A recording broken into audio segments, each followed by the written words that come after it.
জীবনে প্রথমবার মায়ের জন্যে আমি মায়ের কোনো পছন্দের খাবার রান্না করছি, তাও আবার কাঠের উনুনে।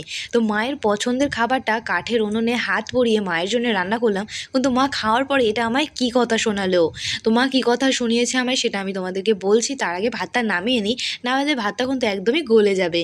তো ভাতটা কিন্তু আমি নামিয়ে নিয়েছি আর এখন ফ্যানটা ঝরিয়ে নেব। তো ফ্যানটা ঝরানোর পর দেখি মা কিন্তু দোকান থেকে চলে এসেছে। তো মাকে বললাম তুমি একেবারে স্নান দান করে চলে এসো আমার ছোট্ট কুঁড়ে ঘরে। তো মা কিন্তু চলে এসছে আর আমি কিন্তু এখন থালায় থালায় ভাত বেড়ে নিয়েছি। আর এখানে রান্না করছি দই কাতলা রয়েছে, মাংস রয়েছে, দই রয়েছে, চাটনি রয়েছে, পায়েস রয়েছে, মিষ্টি রয়েছে, কোল্ড ড্রিঙ্কস রয়েছে, পাঁপড় রয়েছে, আরও মা যা যা খেতে ভালোবাসে সবই রান্না করেছে আজকে। সমস্ত পছন্দের খাবারগুলো থালাতে সব সাজিয়ে দিয়েছি। মা আর আমি কিন্তু এখন খাওয়া দাওয়া করে নিলাম মায়ের পছন্দের খাবারগুলো দিয়ে।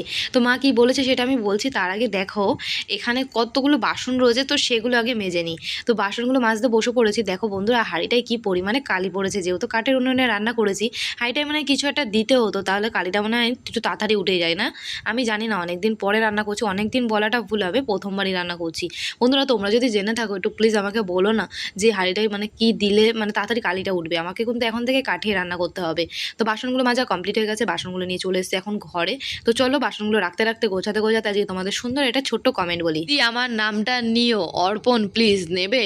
তো থ্যাংক ইউ অর্পণ, আমাকে এত সুন্দর একটা কমেন্ট করার জন্য। আমার তরফ থেকে রইলো তোমার জন্য অনেক অনেক ভালোবাসা, অনেক ভালো থেকো অর্পণ তুমি। তো বন্ধুরা মা কি বলেছে এবার তোমাদেরকে বলি। মা বলেছে খাবারগুলো আজকে রান্না খুব সুন্দর হয়েছে, সেটাই আমাকে মা বলেছিল।